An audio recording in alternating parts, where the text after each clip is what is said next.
Hi everyone, it is Atia here at Booking It with Atia, and today we're going to do a nice book mail haul. So I'm going to share with you all the books that I received during the month of September. If you haven't already, make sure to subscribe and click the notification bell so you're notified every time I post a new video. And also, if you're looking to add to your amazing cozy sweater collection, make sure to check out my Etsy shop to pick yourself up your own bibliophile sweatshirt or even a main character's vibe sweatshirt. Alright, let's jump into it, and I'm going to organize this by publisher, imprint, or at least I'm going to try to. So first up, we have 3 books that I was sent by Lee and Low Books. So big shout out and thank you to them. The first 2 are actually part of a series. So we have The Shadow Prince by David Anthony Durham and the sequel, The Longest Night in Egypt. So what I can remember about The Shadow Prince, which is the first book, is that we have a young boy, Ash, who learns that he was born on the same day as the prince, the young prince, and so he is recruited to be the prince's shadow, so basically a friend as well as a bodyguard to the prince. Or rather, he's not recruited to be the prince's shadow yet. He's recruited to partake in a competition with other children that were also born on the same day as a prince, and there's 5 trials. It's supposed to be deadly, action-packed, and fun to see who can be the prince's shadow. And so this one obviously already came out, but the sequel, The Longest Night in Egypt, comes out, or actually it's already out because it says September 2023. I am looking forward to reading these. As you may know, if you're not new here, I absolutely love middle grade fantasy, so I'm looking forward to these 2. And then also from Lee and Low Books, we have Montgomery and the Case of the Golden Key by Tracy Akemi Crowder. And this one says, in 2008 Chicago and the Southside community of Washington Park, Montgomery Monty Carver has planned the best summer ever. Unfortunately, those plans have gone bust after a very embarrassing incident with a metal detector. Man, now his parents will never let him be without adult supervision. So when Monty finds a golden key in Old Lady Jenkins' flowers, he decides he's going to unravel the key's mystery all by himself. Thank you very much. Not with friends, and definitely not with his parents. Besides, he's 10 years old now, and he's mastered the perfectly round fro. It takes a protractor, you see. Soon, Monty's hunt to determine the origin of the key leads him to discover the rich history, like the famous black jockeys, of his Chicago community, which has been speculating its future since one of its residents, Barack Obama, is running for president, and the Olympics might come to town in 2016. On top of all that speculating, there are rumors going around that a ghost is hanging out behind their apartment building, and that Monty's elementary school may have to close. So much to solve. Should the Olympics come? Will his community change if his school closes? Is there really a ghost? And where, oh where, did the key come from anywhere? Monty is determined to find out. This sounds so cute and just like so wholesome and great. So once again, thank you Lee and Low Books for Montgomery and the Case of the Golden Key, as well as The Shadow Prince and The Longest Night in Egypt. Then from Random House Kids, we have Alex Wise versus The End of the World by Terry J. Benton Walker. This one I actually have an entire reading vlog up for, so you can check out that reading vlog to hear my thoughts. But basically, this one is, I don't know if I said it, but from Random House Kids, and it is a middle grade dystopian, apocalyptic dystopian where we have Alex Wise, who basically feels like nothing is going right in his life, and the 4 horsemen of the apocalypse have come to play. And this is the first book in a series. I highly recommend you go check out my reading vlog for this so you can learn all about it as well as my thoughts and opinions. Once again, thank you to Random House Kids. Then from Forever, we have Kiss and Spell by Celestine Martin. This is a paranormal, cozy romance. I read the first book in this world, which was Wishful Thinking. And so this one says Ursula Caraway was this close to her fairy tale ending, but in a twist of fate, The witch finds herself heartbroken, her magic all but gone, and telling fortunes in the local psychic shop to make a living. Never again will she wish for anything. No glass slippers, no pumpkins, and absolutely no Prince Charmings. His Royal Highness Prince Xavier Alder is a horrible fey prince. He'd rather tend to his gardens than schmooze at a ball, and he's never believed in fairy tale endings. So it's just his luck that he's been cursed by the Fairy Queen with a spell that can only be broken by a perfect kiss. A little help from a fairy godmother, Xavier and Ursula have a meet-cute mix-up, and a budding friendship is born. Soon, Ursula suspects that she could be the one to break Xavier's spell and restore her reputation. But can she risk believing in true love again?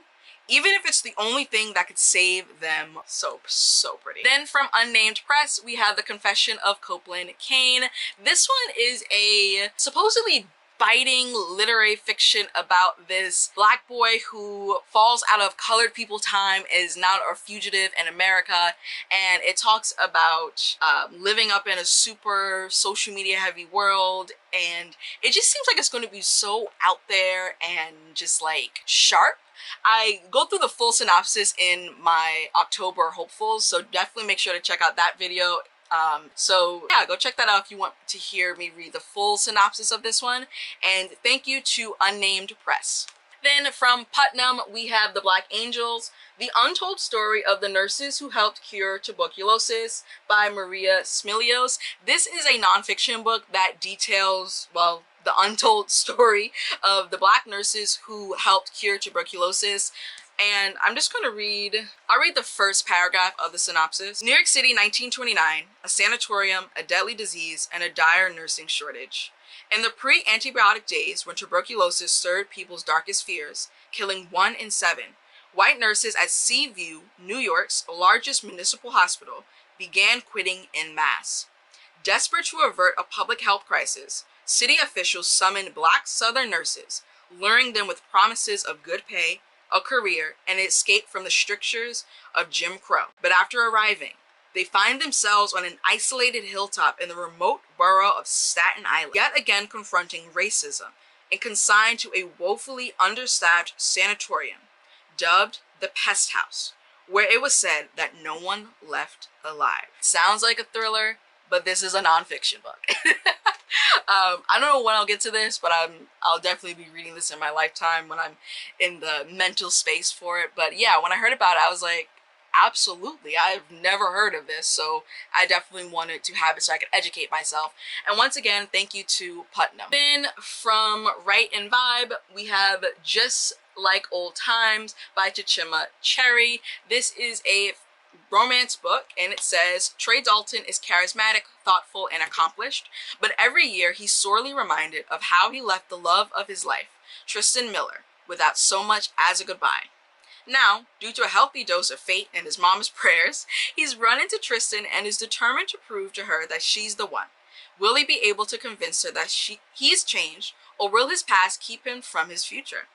Tristan's life is practically perfect. She has a good job, great friends, and an incredible boyfriend that she's kind of in love with. But now that coincidence has plopped her ex-boyfriend Trey right in front of her, she's second-guessing everything. Life with Trey was always fun, steamy, and felt right, but fears of him leaving again plague her thoughts. Will she stick with her safe life, or will she give in to her feelings so things can be just like old times? Okay, that's a little messy. Next up from Tor Forge, we have One Blood by Deneen Milner. I forgot what this is about, so ooh, this is a long one. Hold on a second. Okay, so what I gathered from the very long synopsis is that we have 3 generations of women. It is a historical fiction, and there's betrayal. There are people finding out that they're adopted, and the last paragraph says, potent, poetic, powerful, told with deep love, and spanning from the Great Migration to civil unrest of the 1960s to the quest for women's equality in the early 2000s, Deneen Milner's beautifully wrought novel explores 3 women's intimate struggle with generational trauma and healing. Okay, this feels like it's going to be a very rich read, and I'm finding more and more that I am really enjoying intergenerational stories. So yeah, I was excited to get this one, and thank you once again to Tor Forge. Next up from Inkyard Press, we have The Name Drop by Susan Lee. This is a YA contemporary where two, I believe, Korean American students, yep, they shared the same surname, and they end up, so we have Elijah Rai. He's in New York City for an internship at his father's massive tech company. But then we also have Jessica Lee, who arrives in New York City, and she is also at this internship. She's shocked to be introduced as the new executive in training intern with a gorgeous brownstone altar herself. It doesn't take long for the two of them to discover the source of the mistake. They share the same Korean name, but they decide to stay switched so Elijah can have a relaxing summer away from his controlling dad, while Jessica can make the connection she desperately needs for college recommendations. Okay, so it's a swapped identities situation, but that's also going to turn into a romance. I also think this cover is just so gorgeous. Look at that. Wow. I'm looking forward to reading this one. Next up from Simon Teen, we have And Don't Look Back by Rebecca Barrow. All I know about this is that this is black girl horror, I think with a haunted house vibe, and that's all I really need to know. I don't want to read the synopsis because I don't want to spoil myself. I'm finding that when it comes to horror books and like psychological thriller books kind of, I like knowing the general gist of them but not reading the synopsis. So if you're interested in horror featuring queer black girls and haunted houses, definitely check out And Don't Look Back. So you can read the synopsis for yourself if you want to. And once again, thank you to Simon Teen. Next up, I have two books from Tour.com. The first is The Jinn Bot of Shantiport by Sumit Basu. I've been excited for this book ever since I heard about it. And I'm going to read, I'll just read the whole thing, it's pretty short. Shantiport was supposed to be a gateway to the stars, but the city is sinking and its colonist rulers aren't helping anyone but themselves. Lena, a daughter of failed revolutionaries, has no desire to escape Shanti. She loves her city and would do anything to save its people. This is, in fact, the plan for her life, made before she was even born. Her brother, Badur, is a small monkey bot with a big attitude and bigger ambitions. Her brother? Wait, what? He wants a chance to leave this dead-end planet and explore the universe on his terms. But that would mean abandoning the family he loves, even if they do take him for granted. Shantiport's resident tech billionaire coerces Lena into retrieving a powerful architect rumored to be able to reshape reality. Forces from before their time begin coalescing around the siblings. And when you throw in a piece of sentient off-world tech with the ability to grant 3 wishes into the mix, none of the city's powers will know what hit them. Okay, so I had a feeling that this was the one that was like a loosely Aladdin-inspired Space Odyssey vibe, but I wasn't sure, so I didn't want to say it before. But what? A brother who's a monkey and 3 wishes? Like, sign me up. Sign me up. I'm hoping to get to this. It probably won't happen in October, but maybe in either November or December, because like this is one of my most anticipated 2023 releases. Next up from Tourcom Publishing, we have Memes at the Gate by Nhi Vo. This is the 4th book in the Singing Hills novella series, and I've thoroughly been enjoying this series. This series follows a cleric named Che who goes around and collects stories. You don't necessarily have to read them in order, but I find that I've been enjoying reading them in order because you get to see the main character Che progress, and just the world around them is fleshed out and just better. And so I highly recommend reading them in order. This one, however, follows Che as they return back to Singing Hills Abbey after traveling, and their mentor has suddenly died, and their mentor's granddaughters have come to reclaim the mentor's body, but that goes against the codes of the Abbey, and it's this fraught pull push and pull between the members of the Abbey and the granddaughters and these huge mammoths at the gate. If you're interested in knowing my thoughts about this one, be on the lookout for my September wrap-up, where I do talk about my September wrap-up as well as my 24-hour reading challenge video that is coming out soon, where I actually read this in essentially one sitting. The last set of books I have here come from Penguin Teen, and the first one is Rules for Rule Breaking by Talia Tucker. This is a YA contemporary, and it says, they give you like a short synopsis on the back, so I'll read this. The rules of the road and love were meant to be broken. Booksmart meets Never Have I Ever in this debut YA rom-com about two Korean-American teens forced into a shared college visit road trip where they discover that the reason they've been rivals their entire lives might actually be signs they're a perfect pair. Okay, well then. And then the last book I have here is Thieves' Gambit by Kavion Lewis. Can we just take a moment to appreciate this cover? Absolutely obsessed with it. Absolutely obsessed with this cover. And this one says, the Gambit invites you to join. Are you game? A quest can't trust anyone in this world except for a quest. At least that's what's been drilled into 17-year-old Rosalind Quest since practically birth. And for good reason. Ross is part of a legendary family of thieves who have built their fortune collecting ill-gotten gains by pulling the ultimate heist. But Ross is tired of it. She wants more out of life, but on the night she plans her escape, her mother is kidnapped. Ross should have known payback would come sooner or later.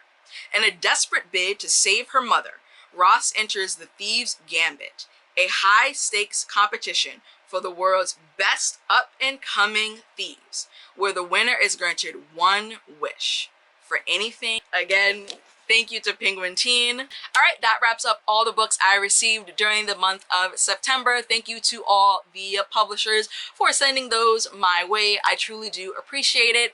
Make sure to subscribe if you haven't already and to click the notification bell so you're notified every time I release a new video. Like, share, comment down below what's a book that recently entered your collection, either permanently or temporarily. Maybe it's a library book.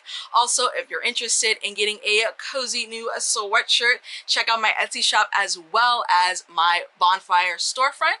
You can buy used books, gently used books, from my collection using my Pango Book storefront link, which is also linked down below.